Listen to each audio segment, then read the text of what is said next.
Bonjour à tous. Bon, on est en petit comité, donc c'est parfait. On va pouvoir échanger de manière très interactive. Aujourd'hui, on va parler de l'impasse que Oracle impose à ses clients de plus en plus. J'avais mis dans le titre de départ un petit focus sur la version standard édition d'Oracle. Mais en fait, on va élargir au-delà, puisque même les clients qui utilisent de l'Enterprise Edition rencontrent certains problèmes aussi de limitation de l'utilisation de la technologie et autres. Alors, avant de rentrer dans le cœur du sujet, voilà les intervenants du jour. Et il y a un invité surprise à droite, là, Frédéric Dubois. Donc, Sébastien, je te laisse te présenter. Bon, moi, je pense que... Oui, rapidement, pardon. Donc, je m'appelle François Martin, je travaille chez ACMI. J'ai passé de longues années autour des solutions Oracle en tant qu'avant-vente technique sur des infrastructures IBM, Machine Power, mais pas que. Et avec une bonne connaissance en fait je dirais, de l'écosystème Oracle, tant technique que moins technique. Sébastien, Bonjour à tous et merci de participer à ce webinaire. Donc Sébastien Gelot, moi je suis commercial dans les équipes d'EDB et j'ai le plaisir de travailler avec Lucie. Bonjour tout le monde, Lucie Zeng, je travaille chez EDP comme technique avant-vente. Et bonjour à tous, Frédéric Dubois, architecte IBM Power spécialisé sur le déploiement des bases de données sur la plateforme Power. merci. Euh, oui, en fait, on a ce partenariat avec EDB, mais en fait, bon, IBM aussi participe à cet écosystème. Donc, rapidement, chez ACMI, qu'est-ce que nous faisons? Nous gérons de l'infrastructure, de la sécurité, en infrastructure IBM, mais pas que. On travaille aussi avec d'autres fabricants de matériel autour de la sécurité, de la protection des données. Donc ça va être aussi un des thèmes de la journée, enfin de ce webinaire, pardon, et tout ce qui est service de type consultance, infogérance, service manager, hébergement. On fournit du cloud, maintenance. On essaie de couvrir tout l'ensemble, je dirais, des besoins IT de nos clients. Très rapidement, donc effectivement, on fait aussi du cloud et des services managés avec toutes les possibilités, je dirais, de gérer des plateformes pour nos clients, que ce soit stockage, des plateformes de serveurs, de calcul à distance. On a un cloud et aussi on a une interconnexion avec le cloud IBM. Pourquoi? Parce que le cloud IBM nous amène aussi la possibilité de fournir beaucoup de services, plus de 200 services managés. Et donc tout ça est géré avec des outils type ticketing, alerting, gestion des incidents, etc. Enfin, gérer les outils de mise en conformité, en production, en conditions opérationnelles classiques.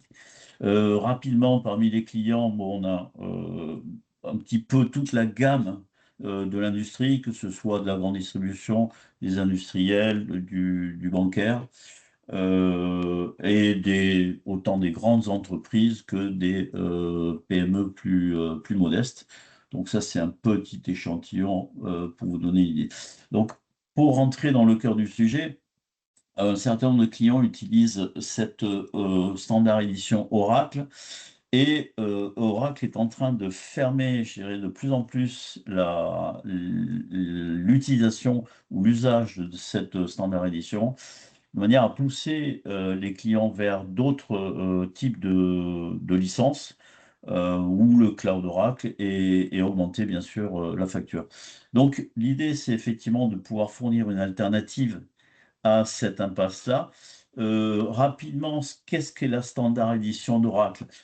C'est plus un mode de licensing avec un certain nombre de restrictions, puisque c'est le même moteur que l'Enterprise Edition d'Oracle. Et le mode de licensing différent. La Standard Edition est facturée par socket ou processeur selon le langage, alors que l'Enterprise Edition est facturée par cœur. Ça, c'est géré en général. Après, il y a aussi des name users, des choses comme ça, mais bon, globalement, c'est ce qui se passe chez la plupart des clients. Le prix est très différent. Vous voyez, 17 500 $ par socket, sachant qu'un socket, ça peut être 12, 16, 20, 24 cœurs et voire plus, comparé à 47 500 pour un cœur sur l'interpolation. Et bien sûr, c'est moins cher, mais ça fait moins de choses, puisque dans cette standard édition, chacune des bases est limitée à l'utilisation de 16 threads, 16 fils d'exécution, si vous préférez. Donc, en fait, on ne va pas pouvoir, sur la standard édition, faire tourner des bases de données avec une forte charge, comme sur l'Enterprise Edition. Voilà, donc ça c'est le statut, mais Oracle, au fur et à mesure des versions, vient limiter de plus en plus l'usage, et notamment une des limites technologiques, c'est que un certain nombre de processeurs, et notamment les processeurs AMD, aujourd'hui utilisent plusieurs puces sur chaque socket, sur chaque processeur.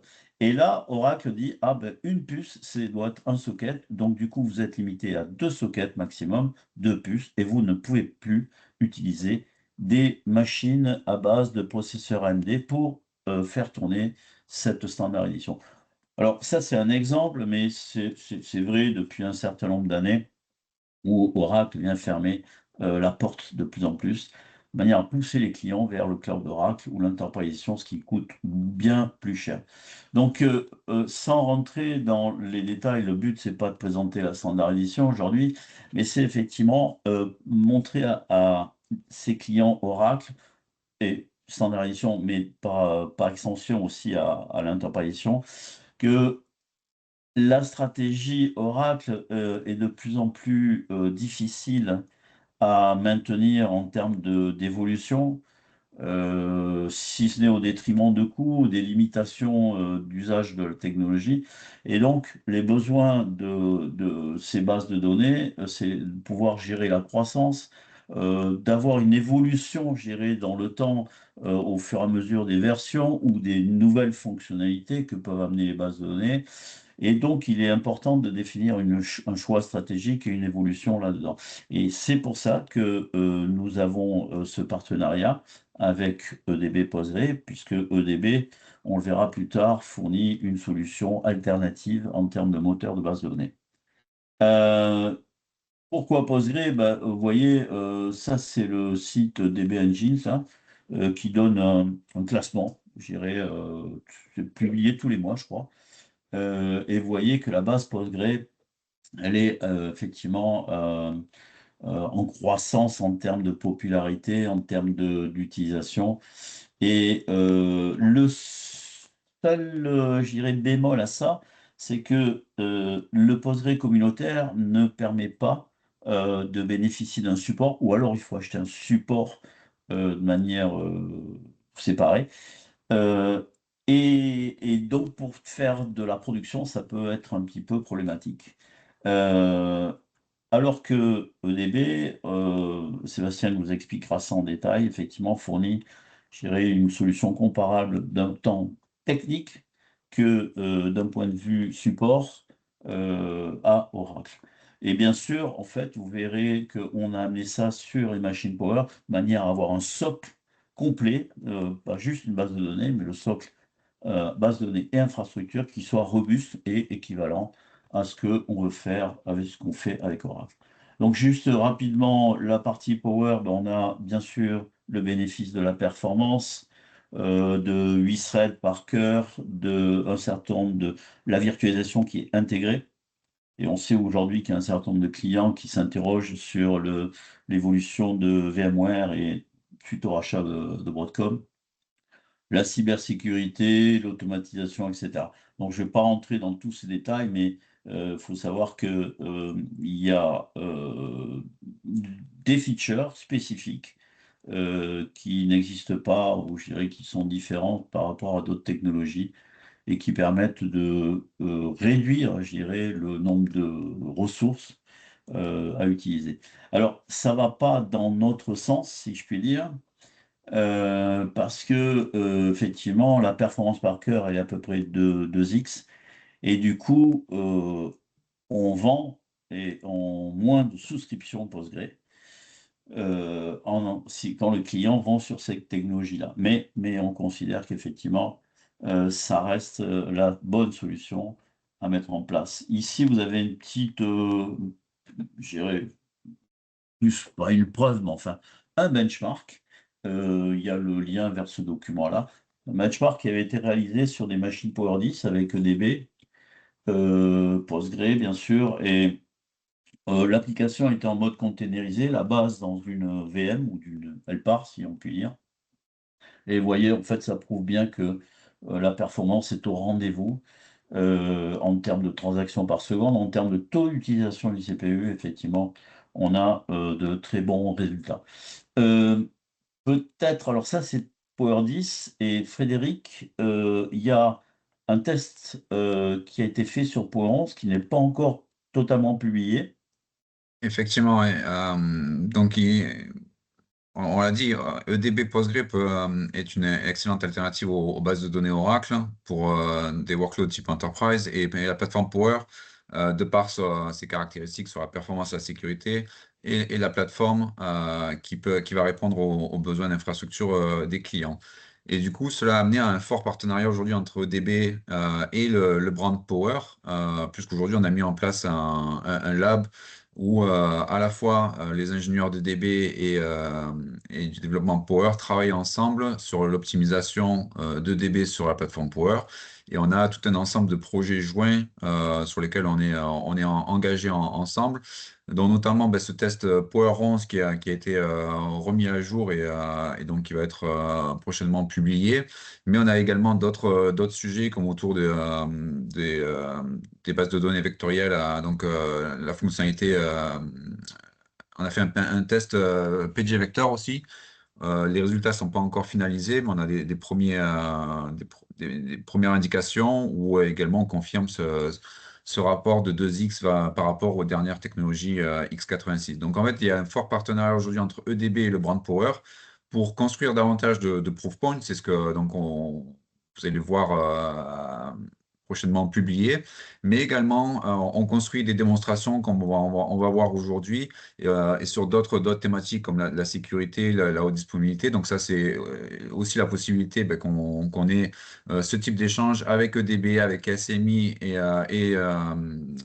la partie IBM Power pour justement aller un peu plus loin dans l'analyse de ce type de solution.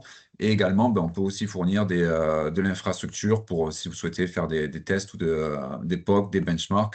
C'est également ce qu'on peut mettre à disposition pour ce genre de sujet. Donc, il y a un très fort commitment aujourd'hui entre IBM Power et EDB Postgre.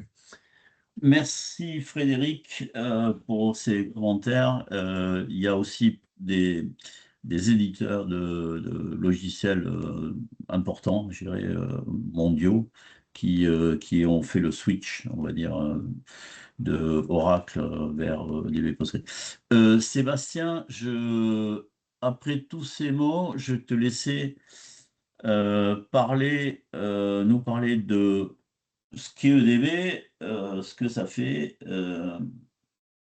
Super. Ben, merci François, merci Frédéric. Bonjour à tous. Donc effectivement, moi je suis commercial dans les équipes EDB et je vais avoir le plaisir de vous présenter EDB.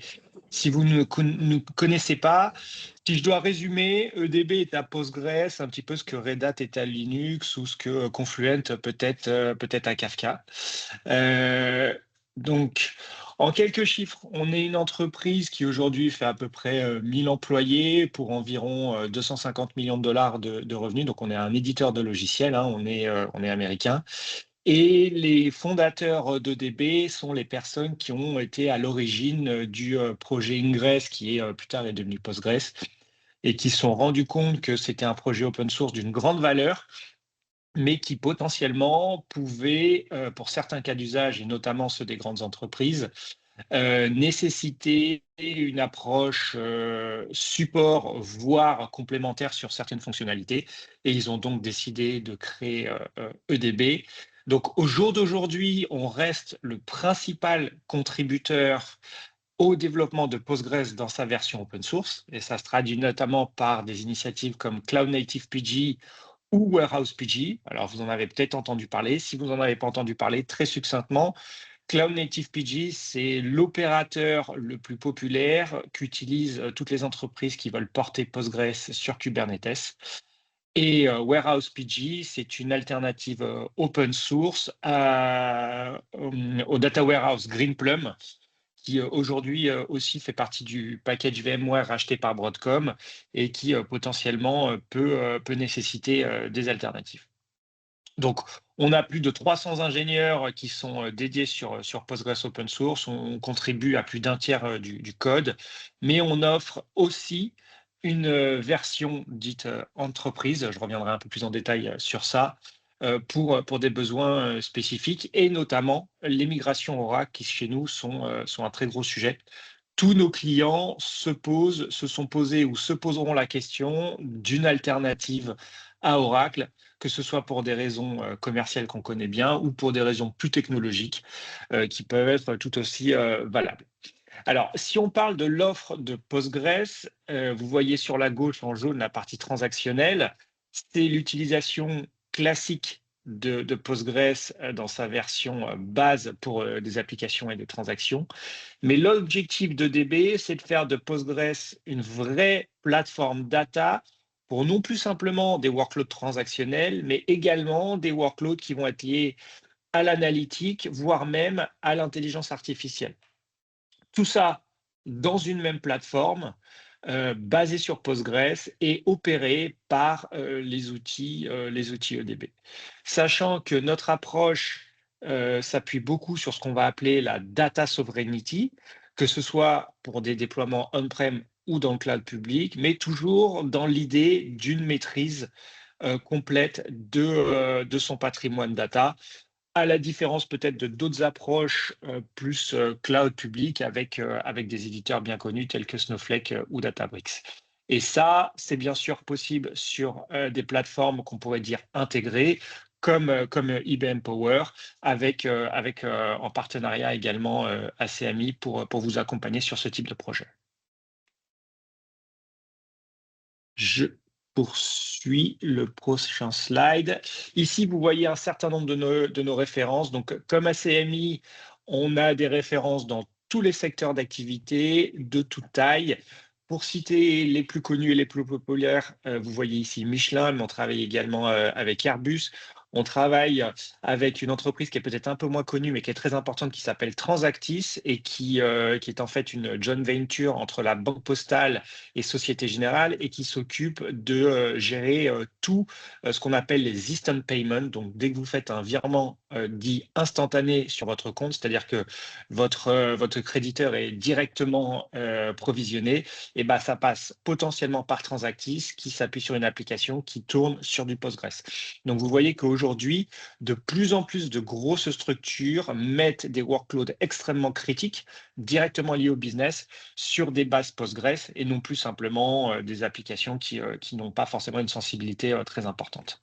Ça, c'est Sébastien, c'est juste quelques clients français, quelques références officielles, il y en a bien d'autres. Il y en a beaucoup d'autres dans le monde, dont des critiques qui gèrent des transactions financières. Il y a beaucoup d'organisations financières qui Exactement. utilisent EDB. Voilà. Exactement, et tout à fait. Et donc, si vous connaissez une célèbre marque qui gère les paiements par carte bancaire, c'est plusieurs millions de transactions, je pense, par jour, qui s'appuient sur une base Postgres également. Donc voilà, des systèmes extrêmement critiques. Alors, les challenges, quand on utilise Postgres au sein d'une entreprise, on les connaît tous, hein. Postgres est un outil robuste, c'est un outil qui existe depuis pas mal d'années maintenant, mais qui, dans sa version open source, peut avoir un certain nombre de limitations qu'on résumerait à des limitations autour de la sécurité. Vous n'avez pas par défaut, par exemple, d'encryption dans Postgres. Il peut également y avoir des limitations sur tout ce qui est l'infrastructure, les applications modernes, que ce soit sur du cloud ou que ce soit des architectures distribuées. Ça, ce sont des choses qui, en termes de haute disponibilité, vont potentiellement manquer. Et tout ce qui va être autour de l'administration et du management. Donc, il y a des outils qui potentiellement peuvent vous aider à monitorer vos bases Postgres, mais ce ne sont pas forcément des outils dédiés qui, pour un monitoring fin, peuvent manquer de fonctionnalités et de métriques. Et ce que va proposer EDB, c'est d'adresser tous ces challenges, soit avec du support, et nos experts qui ont une connaissance extrêmement approfondie de la version open source, soit avec des versions qu'on va appeler propriétaires, qui sont toujours sur la base d'un socle Postgres, mais qui vont être complétées de fonctionnalités importantes comme l'encryption des données, comme la haute disponibilité ou comme la capacité de gestion depuis un point central de l'ensemble des instances, ce qui est surtout pertinent dans des environnements de type Kubernetes, où vous pouvez avoir des environnements qui sont provisionnés, déprovisionnés à la volée et qui peuvent nécessiter une automatisation importante. Donc, si on regarde, je passe au prochain slide. Voilà, si on regarde les fonctionnalités dans le détail, vous avez le socle Postgres qui reste notre brique fondatrice pour EDB, et vous avez au-dessus un certain nombre d'outils. Alors, je ne vais pas tous les citer, mais vous avez notamment la capacité d'encrypter votre base, ce qui, pour certaines applications ou dans certains cadres réglementaires, peut être un prérequis d'utiliser Postgres. Vous avez également la gestion de la performance ou de la productivité. Et vous avez, pour notre version la plus complète, un module qui va vous intéresser dans le cadre de ce webinaire, qui est la capacité de faire tourner directement sur Postgres des applications qui nécessitent une compatibilité Oracle, parce qu'il y a du PLSQL, parce qu'il y a un certain nombre de fonctionnalités Oracle qui sont utilisées et qui sont nécessaires pour l'applicatif en tant que tel. Donc, ça se traduit par, dans notre offre, 3 plans de licence. Le plan dit communautaire, qui est le PostgreSQL open source que vous connaissez tous. Le plan standard, qui est un premier pas dans l'écosystème EDB, où vous allez retrouver tous les outils de gestion et d'administration de Postgres. Donc, ça peut être le failover, ça peut être le monitoring, ça peut être la sauvegarde, mais également un point très important que beaucoup de nos clients utilisent, l'encryption des données, qui, encore une fois, n'existe pas dans le monde open source. Et le dernier plan, qui est celui qui concerne aujourd'hui avec le module Oracle Compatibility, qui est le plan entreprise. Donc ça, ce sont les versions logicielles que nous distribuons. Et pour chacune de ces versions, nous proposons un niveau de support, 3 niveaux de support. Le basique pour les environnements généralement non sensibles, type développement ou hors production. Un niveau dit production, où là, on a des engagements beaucoup plus importants. Et un niveau premium qui est un niveau encore supérieur dans lequel on va avoir plus simplement des engagements de temps de réponse, mais des engagements de résolution. Et vous avez ici sur ce slide le détail de chacun des plans où, pour les applications les plus critiques, typiquement celles qui sont liées à votre activité, dans le plan premium, nous sommes les seuls fournisseurs à pouvoir nous engager sur des temps de résolution pour des incidents ou des bugs. Voilà, j'en ai fini pour ma partie et je passe la main à Lucie. Merci Sébastien de m'avoir passé la parole. Donc, j'essaie de prendre le contrôle des slides. Ça y est, je t'ai donné le contrôle, Lucie. Merci. Il nous reste 25 minutes. Donc, bon, juste, je me donne le rôle de timekeeper, Pas de mais souci, voilà, je te je laisse garde dans le nous temps. expliquer les détails. Oui.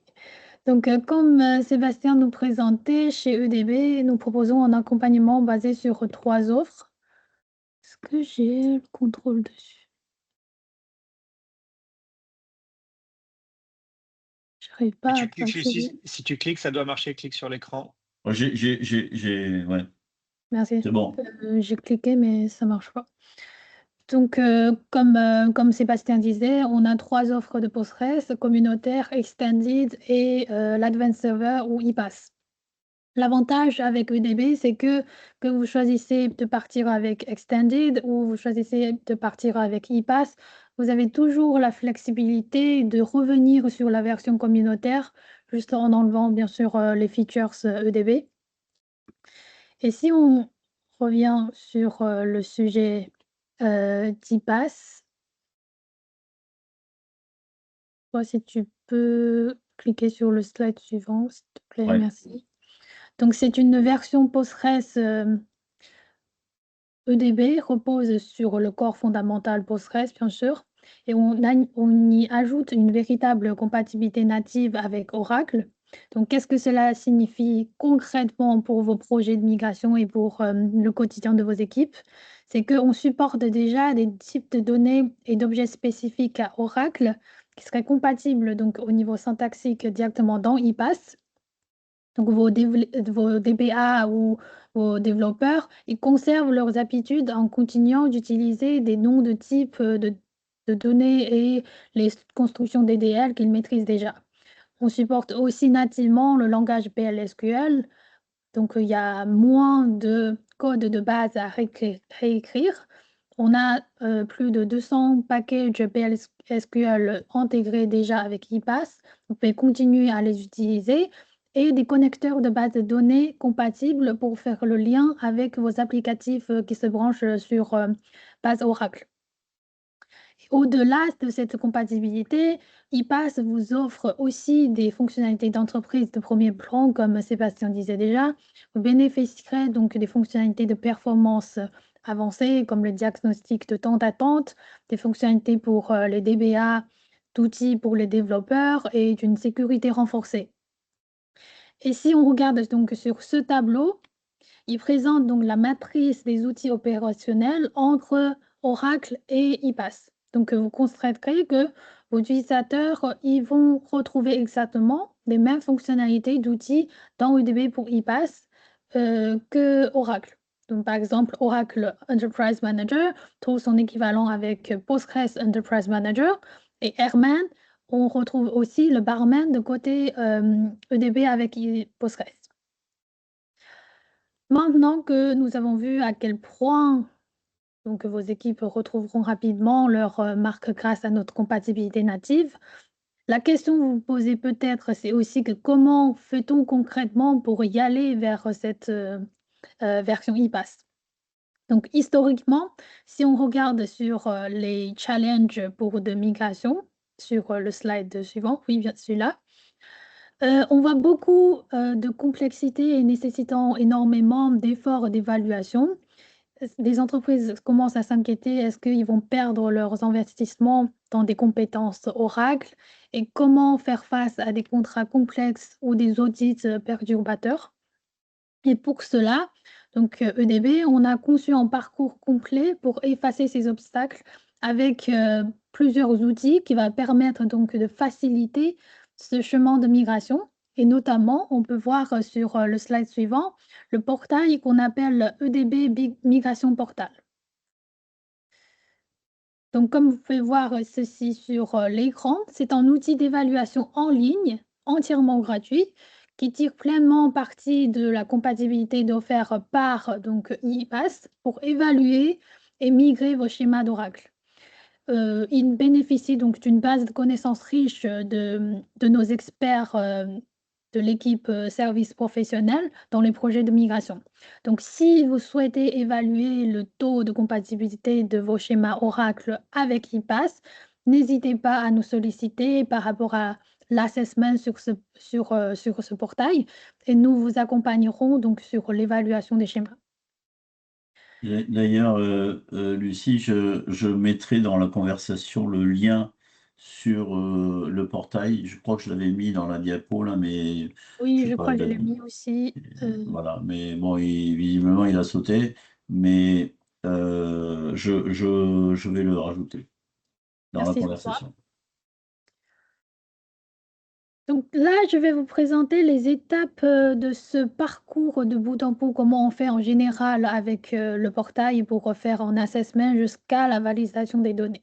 Donc le premier étape, c'est bien sûr la préparation. On va commencer par l'extraction de vos schémas DDL Oracle via notre script qui s'appelle EDBDDL Extractor que vous pouvez télécharger à partir de la portail. Une fois le DDL d'Oracle est extrait, on va le télécharger sur le portail et il va analyser automatiquement donc vos DDL pour vérifier la compatibilité avec iPass et applique des réparations automatisées directement sur le code. Et si jamais il reste des ajustements moins intuitifs à faire manuellement, vous n'êtes pas seul, vous serez aussi accompagné.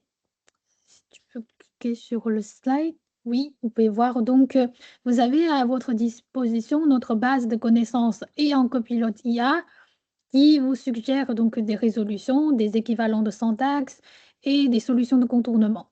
Vos DBA, ils peuvent donc analyser et prendre la décision de solution en fonction de votre propre cas d'usage. Une fois les ajustements sont terminés, vous êtes prêt à migrer votre schéma. On vous propose aussi différentes options de méthodes pour pouvoir faire cette migration de schéma. Soit vous pouvez vous connecter directement votre portail sur votre base de données iPass cible et il va créer automatiquement donc, le schéma converti. Soit vous pouvez aussi donc, télécharger le DDL converti et de pouvoir donc ensuite créer votre schéma manuellement dans la base iPass cible. Ça serait idéal si jamais vous avez des processus de déploiement stricts ou des contraintes de réseau.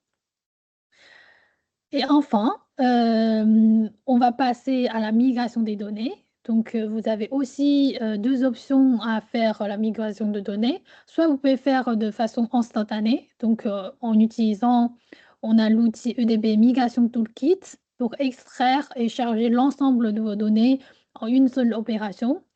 Ou sinon, si vous avez des applications critiques nécessitant une interruption de service quasi nulle, on a aussi l'outil qui s'appelle Réplication Serveur qui va vous permettre de faire la migration de données par flux en continu avec moins d'impact sur votre application. Et Un, tout au out- long, oui, un outil de réplication de type Change Data Capture comme Golden Gate ou tant d'autres. exactement. Et une fois vos données migrées, vous avez aussi donc à disposition notre outil Live Compare Tool qui va permettre donc de comparer les données de votre base d'Oracle et de votre base iPass cible pour valider que tous les données ils sont bien migrées et valider le process. Et tout au long donc de ce processus, on a des experts EDB qui sont là pour accompagner et sécuriser votre transition.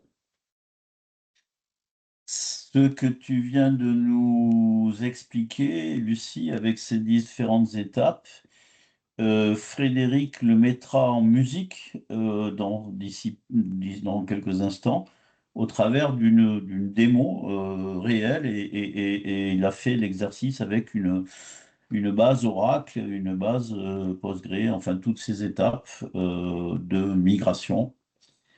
On verra ça dans la démo. Exactement. Donc, juste un résumé sur tous les outils qu'on peut mettre à votre disposition pour faciliter ce chemin de migration. Donc, avec cet écosystème d'outils complet, on va vous accompagner et assurer que vous n'êtes jamais seul faire face à sa complexité technique et rendant donc la sortie d'Oracle Standard Édition plus accessible que jamais. Et maintenant, donc, je vous propose de de faire, on regarde sur la vidéo démo dont Frédéric va vous présenter. Merci Lucie. Juste rapidement pour vous présenter la plateforme qui a été utilisée pour cette démonstration. Donc chez IBM, on a voulu construire notre propre expérience aussi autour de comment migrer ces bases de données Oracle. Parce qu'on on voit beaucoup de clients qui souhaitent réduire les coûts liés à Oracle et donc prendre une solution un petit peu DB Postgre comme alternative. Donc, on a voulu construire notre propre expérience et on a construit cette démonstration où on a une application qui s'appelle HammerDB qui génère des transactions dans une base de données Oracle sur une plateforme x86 VMware aujourd'hui. Et on a utilisé l'ensemble des différents outils présentés par Lucie pour les migrer vers une base de données EDB Postgre qu'on a déployée dans une partition Linux sur notre serveur IBM Power. Donc, je vais partager mon écran pour montrer les différentes étapes. Je pense que vous pouvez voir mon écran à présent. Oui, Oui, ok. on Donc, voit ton écran. au préalable, donc là, on est connecté au portail de migration EDB. Au préalable, on a utilisé le script EDB DDL Extractor sur l'environnement Oracle x86 pour extraire les DDL du schéma HammerDB qu'on va redéployer dans la base EDB Postgre. Donc, à l'issue de cette étape, on a un fichier et c'est ce fichier-là qu'on va importer dans le portail de migration EDB. Donc, la première étape dans le portail, c'est on va créer un nouveau projet qui va correspondre à la migration de notre base de données HammerDB Oracle vers EDB Postgre. Donc, il va démarrer. Donc, dans la création du projet, plusieurs éléments qu'on doit fournir. Le nom du projet, qu'on a appelé ici démo, la chaîne de connexion, la manière dont notre application se connecte à notre base Oracle, la version Oracle utilisée, la version cible EDB Postgre. Donc, nous, on a utilisé la version 17, qui n'était pas la dernière version disponible. On fournit le rapport de DDL de l'exécution du script DDL Extractor, qui contient l'ensemble des descriptifs des objets de notre base HammerDB Oracle. Et ensuite, on crée donc on lance la création du projet. Se fait un assessment automatique des différents objets de ce schéma, où on voit en fait qu'il y a certains objets qui sont immédiatement compatibles avec EDB Postgre. Certains objets ont été réparés automatiquement et certains objets vont nécessiter une interaction manuelle pour les corriger. Donc là, on voit qu'il y a des objets de type index ou vue qui ont été réparés. On voit en fait le code source en mode Oracle et le code EDB Postgre proposé comme alternative. Et de manière en toute transparence, on voit en fait les corrections qui ont été apportées lors de cet assessment automatique réalisé par le portail de migration. Sur le côté, on voit donc dans le panel Quick Help l'explication du code source cible, s'il y a éventuellement des implications ou des limitations liées aux changements proposés lors de l'assessment automatique. Donc là, on a vraiment en toute transparence les modifications qui ont été apportées pour rendre le schéma HammerDB Oracle compatible avec EDB Postgre. Donc ça, c'est pour les objets qui ont été automatiquement réparés lors de l'assessment. Il y a des objets qui sont un peu plus complexes comme les procédures, où là, nécessite du coup une analyse un peu plus précise. Donc là, en fait, ce on a réalisé, c'est on a copié le code source de la procédure en mode Oracle. On le donne à l'outil AI Copilot fourni par EDB dans le portail de migration. AI Copilot va analyser le code source de cette procédure, va nous indiquer des différences d'incompatibilité avec un code EDB Postgre et va nous proposer un code de remplacement pour le rendre compatible. Donc là, on a copié du coup le code proposé. Bien évidemment, il faut vérifier que ça répond aussi d'un point de vue logique business, que le code proposé remplit exactement la même fonctionnalité que en mode compatibilité, en mode Oracle. Mais on voit qu'en tout cas, tous ces outils-là nous aident à accélérer l'effort de migration du passage Oracle vers la base DB Postgre. On a répété ces étapes pour l'ensemble des procédures de notre application. Une fois que 100% des objets maintenant sont compatibles à être migrés, on exécute une migration offline où on va télécharger en fait dans ce rapport l'ensemble des scripts que l'on va redéployer dans notre environnement EDB Postgre sur notre partition Linux on Power. Donc là, on est connecté maintenant sur notre environnement Linux on Power. On a déjà installé le code EDB Postgre dans notre environnement. On a un cluster qui a déjà été créé. Et donc, la première étape, c'est on crée une database qu'on a appelée HammerDB dans ce cluster EDB déjà présent. L'étape suivante, c'est on va re-exécuter le script, le rapport qui a été fourni à l'issue de l'analyse dans le portail de migration. Et donc, on a transféré ce rapport-là dans notre environnement. Et ce script-là va recréer l'ensemble des tables, des rôles, des procédures dans notre nouvelle base créée EDB Postgre. Avant de se connecter à notre application, donc là, on a en fait migré uniquement la structure, le schéma de notre application HammerDB de la base Oracle vers la base EDB Postgre. Une étape intermédiaire a été réalisée en utilisant le Migration Toolkit de manière à migrer les données de la base Oracle vers la base EDB Postgre. Le Migration Toolkit va extraire l'ensemble des données pour chacune des tables et les réimporter dans l'environnement EDB Postgre avec des possibilités de paralléliser cette extraction. Une fois qu'on a du coup migré le schéma, migré les données, on est connecté à présent à notre application HammerDB sur laquelle on a fourni les informations de connexion de notre environnement EDB Postgre sur Linux on Power. On a créé 5 virtual users et on lance la workload pour vérifier que nos users génèrent des transactions sans erreur. Donc là, maintenant, l'application, initialement, elle se connectait à une base de données Oracle sur la plateforme x86. À présent, cette même application génère des transactions dans cette base EDB Postgre sur la plateforme Power.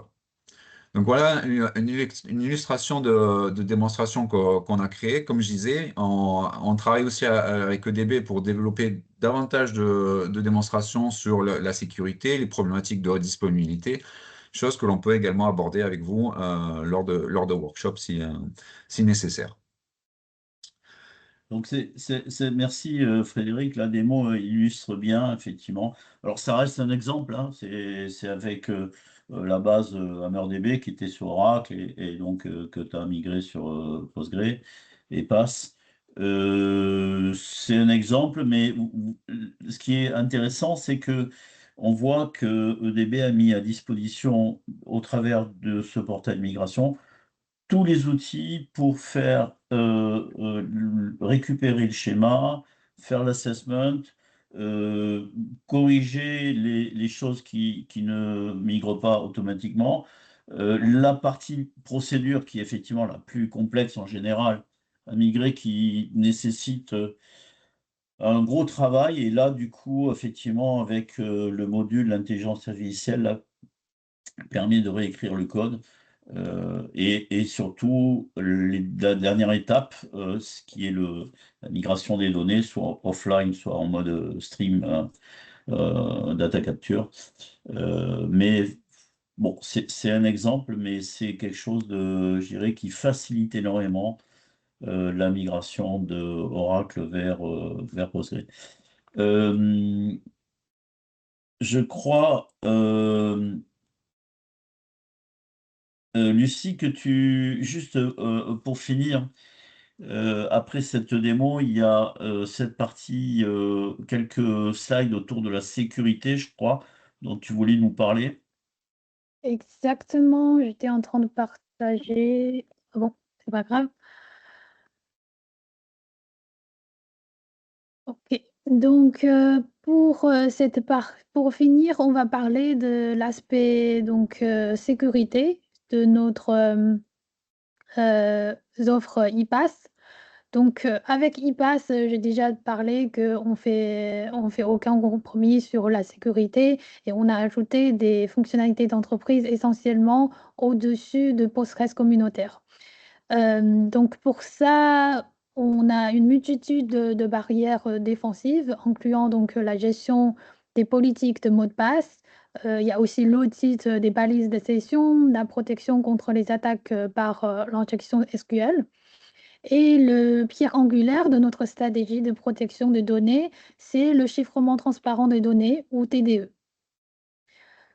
Donc il s'agit d'une méthode de chiffrement optionnelle, si on passe au slide suivant, merci, qui protège vos données en chiffrant, directement donc les fichiers de données sous-jacents de la base sur votre, système, d'opérationnel au repos. Donc ça, l'avantage, c'est que pour les utilisateurs autorisés, le TDE, c'est totalement transparent, donc il y a aucune modification à faire, pour, votre, applications existantes ou dans vos politiques d'accès.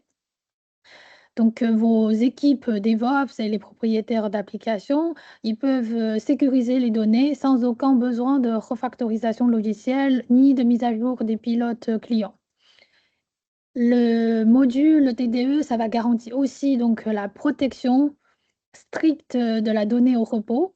Donc, il va empêcher toute visualisation non autorisée de vos données dans les fichiers du système d'exploitation et votre stockage de sauvegarde aussi. Donc, ça protège complètement votre base et vos backups. Si jamais un disque est volé ou égaré, comme ils n'auront pas donc la clé de chiffrement, vos stockages, et votre fichier de données resteront totalement en indéligibles pour les personnes non autorisées.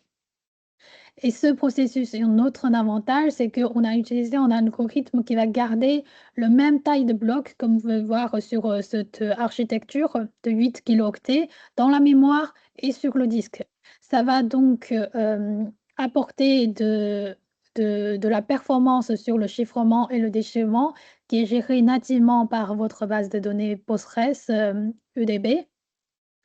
Et ça va aussi apporter un avantage sur le niveau performance. Donc on va avoir vraiment un minimum d'impact sur, les performances globales.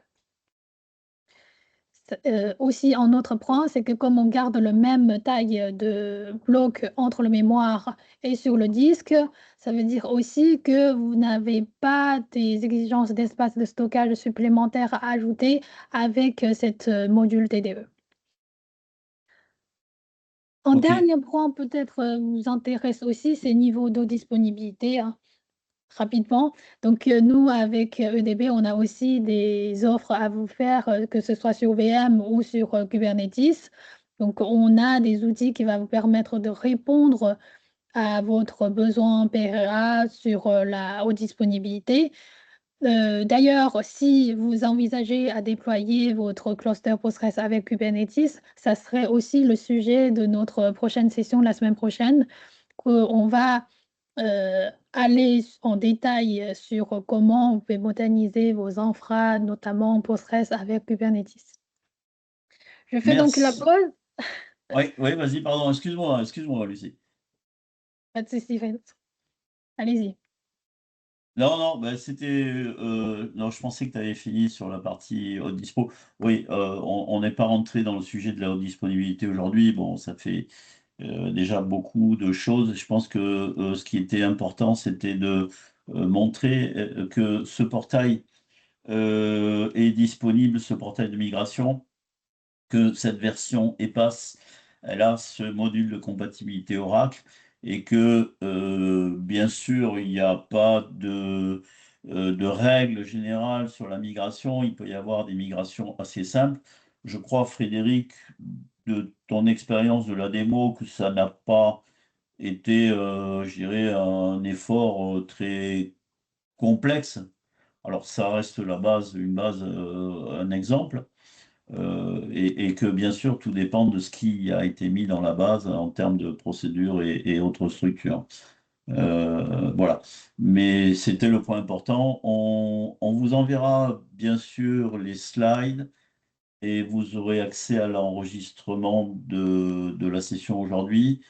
On mettra aussi on vous enverra le lien sur le portail. Vous pouvez vous y connecter, c'est gratuit, il faut juste créer un user. Comme disait Lucie, euh, on vous encourage à nous contacter parce qu'on pourra vous guider un petit peu mieux dans l'utilisation du portail, des différents outils, de la partie migration des données, vérification, etc., etc. Voilà. Donc, si vous avez des questions, on va ouvrir quelques minutes une session de questions-réponses. Mais dans tous les cas, je vous encourage à nous écrire. Si vous voulez aller plus loin, si vous voulez peut-être rentrer sur des points, des discussions sur les points techniques, ce qu'on n'a pas couvert aujourd'hui en termes de disponibilité ou simplement si vous voulez une évaluation sur une migration d'une base vers Postgre, Oracle vers Postgre. Voilà, on a des environnements sur lesquels on peut vous proposer de faire des tests de migration ou de tester le produit, etc. Voilà, et juste pour finir, jeudi prochain, la semaine prochaine, on abordera l'épisode 2 de cette mission Postgre avec pour sujet l'environnement containerisé, l'opérateur euh, CNPG, Cloud Native Postgre, et on illustrera ça aussi avec une petite démo, etc. Euh, Est-ce que vous avez des questions? Je crois que tous les micros sont ouverts ou on peut les ouvrir. Je ne sais pas si vous pouvez les ouvrir vous-même. Oui, Oui, bonjour. J'ai bonjour.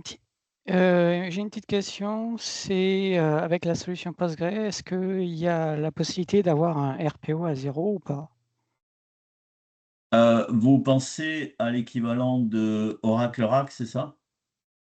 C'est en fait, j'ai besoin pour Un certains RTO, vous avez dit, ou un RPO? RPO, c'est la non-perte de données. D'accord. Euh, alors, Parce que Lucie j'ai pourra vu que vous... dans la solution, il y a l'équivalent du DataGuard par rapport Oui, à du pgMagrest. Est-ce qu'il peut faire du RPO à 0 ou pas, en fait? oui. Alors, Lucie vous en parlera mieux que moi, mais juste de manière assez simple. Tout ce qui existe chez Oracle existe chez EDB Postgre, à savoir bon, le mécanisme d'archive-log qui s'appelle les walls chez Postgre, le mécanisme DataGuard qui s'appelle la réplication de la base qu'on peut mettre en mode synchrone, asynchrone. On peut avoir plusieurs répliques, comme sur Active Data Guard, où en fait on a plusieurs bases comme ça qui répliquent l'une sur l'autre. Donc la réponse est oui, vous pouvez avoir un RPO 0. Euh, Toutes les transactions committées sur la base sont répliquées sur une base secondaire. Et puis de la même manière, la gestion des logs, des journaux, des walls, c'est la même mécanique. Lucie, tu veux apporter un point supplémentaire? Donc, merci François. Comme François disait, on supporte plusieurs produits qui va permettre de mettre en place des solutions haute disponibilité qui garantit notamment le RPO proche de 0, je vais dire, parce que ça va dépendre aussi votre réseau. Mais notre objectif, c'est bien sûr de garantir qu'il n'y aurait pas de perte de données avec notre streaming de données entre votre primaire et les nœuds standby. Donc, tous les données qui sont écrites sur le primaire, ils seront répliqués de mode synchrone ou asynchrone sur les nœuds standby. Et si vous souhaitez encore aller plus loin avec un RTO proche de 0, on a aussi une solution qui va permettre de garantir en cluster avec multi-primaire. Donc, vous auriez la possibilité d'écrire sur multi-instances en primaire pour garantir en RTO proche de 0. Ok, Est-ce merci qu'on a beaucoup. répondu à votre question Oui, tout à Maëlys fait. Merci. Donc, les mécanismes de réplication type DataGuard, c'est la même chose. Il y a le Replication Manager. Et puis, ça, c'est pour la partie RPO, Recovery Point Objective. Et pour la partie RTO, il y a bien sûr des solutions type, comme disait Lucie, instance active ou multi-instance active type RAC. C'est pas le même mécanisme que le RAC, mais c'est pareil. Puis après, il y a tous les systèmes de failover aussi classiques. D'autres questions?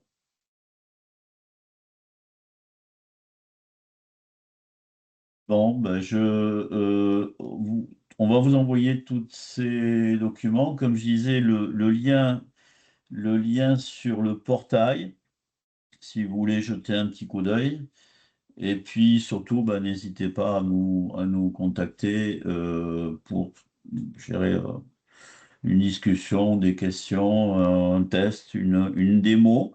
La démo, Frédéric l'avait enregistrée sous forme de vidéo, mais on peut la faire en réel hein, si vous voulez. Alors c'est plus long, bien sûr, hein. Mais voilà, ou un assessment. Il est 11h pile, on est pile poil dans les temps. Je vous remercie pour votre attention. Jeudi prochain, épisode 2. Et puis, je vous souhaite une bonne journée à tous. Merci Merci à vous. et au revoir. Merci, au revoir. Merci à Merci, au tous, bonne revoir. journée. Au revoir, merci. Au revoir.